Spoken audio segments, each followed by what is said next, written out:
নমস্কার বন্ধুরা, আজ আমি বানাবো ভাত কেরালা দিয়ে পুর বানাবো। ভাত কেরালার সিজন, তাই বাজার থেকে নিয়ে আসলাম ফ্রেশ ভাত কেরালা। এগুলো দিয়ে এখন পুর বানাবো। এই যে আমার ভাত কেরালাগুলো বয়েল করে রেখেছি, এখন আমি এগুলোকে খুলবো, খুলে শস্য মিশিয়ে বড়া বানিয়ে নেব। এই আমি খুলছি, এইভাবে চামচ দিয়ে এরকম করে খুলে নেবে।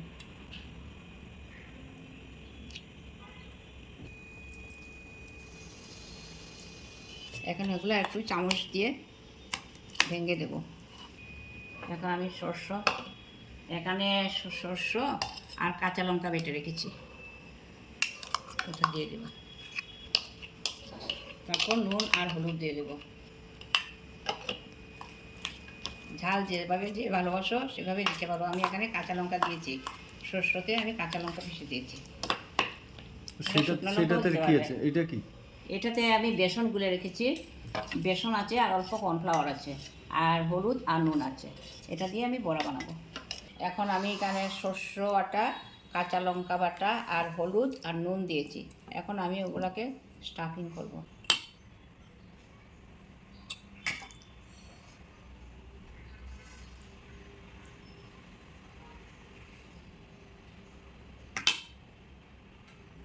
নাকি আবার ওটাকে কি করে অল্প পেঁয়াজ দিয়ে তেলে ভেজে নেয়।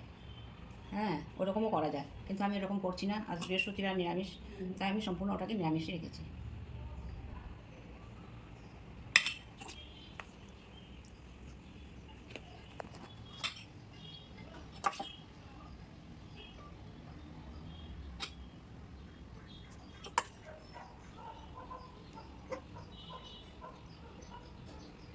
এখন আমি ভাত কেরালাগুলো স্টাফিং করে নিয়েছি।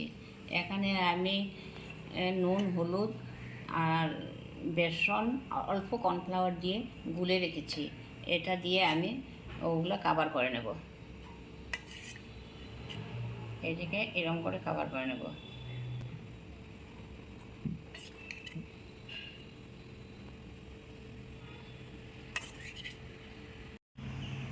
এবার স্টাফিং করা ভাত কেরালাগুলো আমি তেলে দিয়ে দিচ্ছি।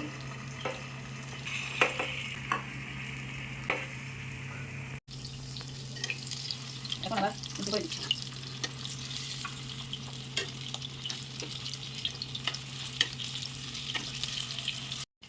দেখো বন্ধুরা, আমার স্টাফ ভরা ইয়েগুলো হয়ে গেছে, বড়াগুলো হয়ে গেছে। এখন আমি ওগুলোকে উঠিয়ে নিচ্ছি। কত সুন্দর হয়েছে দেখো। হ্যাঁ, এভাবে তোমরাও বানাবে, বানিয়ে আমাকে জানাবে কেমন হয়েছে তোমাদের। দেখো তোমরা, আমার ভাত করলা ভাজা হয়ে গেছে। এভাবে তোমরাও ভাত করলা বানিয়ে খেয়ে দেখবে কেমন হয়। আর আমার ভিডিওটা যেখান থেকে দেখছো আমাকে একটু জানাবে, তাহলে আমি পরবর্তী ভিডিওতে তোমাদের ধন্যবাদ জানাতে পারবো। আমার ভিডিওটা লাইক, সাবস্ক্রাইব আর শেয়ার করে দেবেন। নোটিফিকেশান বেলটা অন করে দেবেন, যাতে আমার সমস্ত ভিডিও আপনাদের কাছে অতি সহজেই পৌঁছে যায়। এখন আজকের জন্য বিদায় নিচ্ছি। Tata, bye bye.